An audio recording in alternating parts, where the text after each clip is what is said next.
কি আপা আপনি এত গরম হয়ে যাচ্ছেন কেন? আরে আজব তো, ধাক্কা দিয়ে আবার কি আপা ধাক্কা দিয়েছি, ভুল হয়েছে।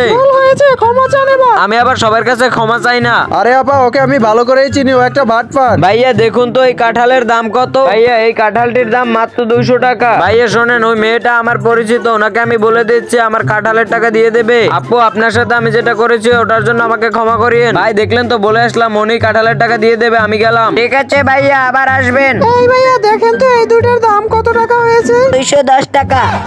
এই চিপস 200 টাকা হয় কিভাবে? ওই লোকটা যে কাঁঠাল নিয়ে গেল ওটার দাম 200 টাকা আর এই চিপসের দাম 10 টাকা, মোট 210 টাকা হয়েছে আপনার। আরে ভাই আপনি থামুন, ওই লোকটা একটা বাটপার, আপু তো নিতে বলে না ওকে। আরে ওই লোকটাই তো বললো আপুর কথা। ভাইয়া আপনি আমার সাথে চলেন, ওই লোকটাকে এখনই দেখাই দেবো, ওই লোকটা একটা বাটপার। ওই তো বাটপার লোকটা, তোমরা এখান থেকে চলে যাও। এই শোন, আমার এই ব্যাগের মধ্যে 1 লাখ টাকা আছে, এটা আমি টপের ভিতরে লুকিয়ে রাখলাম, তুই এখান থেকে নিয়ে যাস, একটু তাড়াতাড়ি এসে নিয়ে যাস, দিনকাল তো ভালো না, সেটাও তো বুঝতে হবে। 1 লাখ টাকা, তাড়াতাড়ি যায়, টাকাটা নিয়ে এখান থেকে পালিয়ে যায়।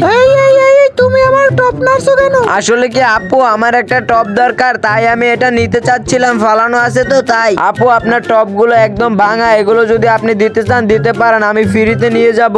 এই টপ নিতে হলে টাকা দিতে হবে। আরে আপা কি বলছেন, টাকা দিতে হবে? এই ভাঙা টপের জন্য আবার কে টাকা দিবে আপনাকে? ঠিক আছে আপা, আপনি যখন টাকায় যাচ্ছেন এই নেন 500 টাকা। কি 500 টাকা দিচ্ছেন? এই 500 টাকায় হবে না। কি বলছেন, আপনার 500 টাকা হবে না? আমার কাছে আর টাকা নেই, আর কোনো টাকা দিতে পারবো না, আমি গেলাম। যাই হোক বেঁচে গেলাম, পিছন পিছন কেউ আসে না, এখন টাকাগুলো সব আমার। ওরে আমার টাকা টাকা টাকা রে, তাড়াতাড়ি বের হয়ে যা। আরে কি, এটার ভিতরে দেখছি সব কাগজ, এগুলো দিয়ে আমি কি করবো? হ্যাঁ আমার তো সবই বিফলে গেল, আমার 500 টাকাও গেল।